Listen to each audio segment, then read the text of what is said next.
সহজেই ঘরোয়া পদ্ধতিতে কিভাবে পটেটো চিপস বানাবেন তা আমি এই ভিডিওর মাধ্যমে দেখাতে চলেছি, যা খেতে খুবই সুস্বাদু আর অনেক মুসমুসে। ভিডিও স্কিপ না করে শেষ পর্যন্ত দেখুন। চিপসের জন্য যে কোনো আলু হলেই যথেষ্ট।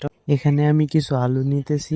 পটেটো চিপস করার জন্য প্রথমে আলুগুলো থেকে খোসা ছাড়াতে হবে, আর এই খোসা ছাড়ানোর জন্য ছুরি বা বটি যে কোনো সাহায্যে খোসা ছাড়িয়ে নেবেন। প্রত্যেকটা আলুর খোসা ছাড়ানো হয়ে গেলে গোল আলু থেকে চিপসের আকার দেওয়ার জন্য খুবই পাতলা পাতলা করে কেটে নিতে হবে। আপনারা চাইলে ভিন্ন স্টাইলেও কাটতে পারেন, লম্বালম্বি করেও কাটতে পারেন, আবার পাতলা পাতলা করে গোল গোল করেও কেটে নিতে পারেন। আসলে চিপসের অনেক স্টাইল হয়ে থাকে, যার যেমন পছন্দ সেভাবে কেটে নিবেন।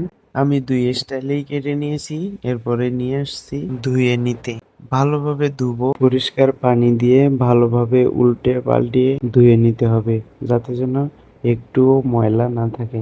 ভালোভাবে ধুয়ে নেওয়ার পরে পরিষ্কার পানি দিয়ে আবার একটু ধুয়ে নিব। ধোয়া শেষ হয়ে গেলে পরিষ্কার একটি পাত্রে ঢেলে নিব। যতটুকু পরিমাণ আলু নিব ততটুকু পরিমাণ আমি পানি অ্যাড করব। স্বাদ মতো লবণ আর পরিমাণ মতো হলুদ দিয়ে একটু মেখে দিব। মাখা হয়ে গেলে রাইস কুকারে বসিয়ে দিব। আর রাইস কুকারটি হচ্ছে ভিগো ব্র্যান্ডের, যা অনেক বিদ্যুৎ সাশ্রয়ী।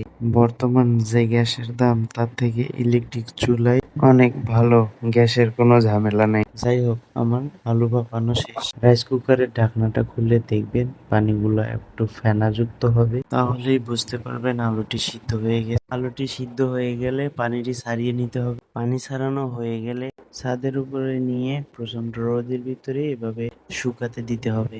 এরকম প্রচন্ড রোদে 2 থেকে 3 দিন শুকিয়ে নিতে হবে। দুপুরের পরে আবার এসেছি এগুলাকে ঘুরাই দিতে। এগুলা এখনই দেখেন বাদামি রঙের মতো হয়ে গেছে, আর একদিকে এখনো হলুদই রয়ে গেছে। এগুলাকে ঘুরাই দিতেছি যাতে যেন কোনো হলুদ অংশ না থাকে, যেন সবগুলাই শুকায়। প্রত্যেক পিস পিস ঘুরাই দিতে দিতে আমার অবস্থা একদম খারাপ হয়ে গেছে। এভাবে 2 থেকে 3 দিন রোদে শুকিয়ে নিতে হবে। এগুলা এখন শুকানো শেষ। এগুলা চিপসের জন্য একবারে প্রস্তুত। প্র্যাকটিক্যালি আপনাদেরকে দেখাবো এগুলা চিপস হয় কিনা, সেজন্য আমি নিয়ে এসে রান্নাঘরে।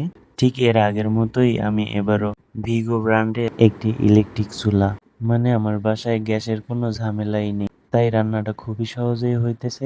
পটেটো চিপস গুলা দেখুন ছেড়ে দেওয়া মাত্রই হয়ে যাইতেছে। আমি অল্প কিছু ভেজে নিয়েছি, এখন এগুলা টেস্ট করার পালা। এগুলা টেস্ট পাওয়ার জন্য আমি এখানে ম্যাগি মশলা ইউজ করতেছি, কারণ আমার কাছে চিপসের কোনো মশলাই আমার কাছে নেই।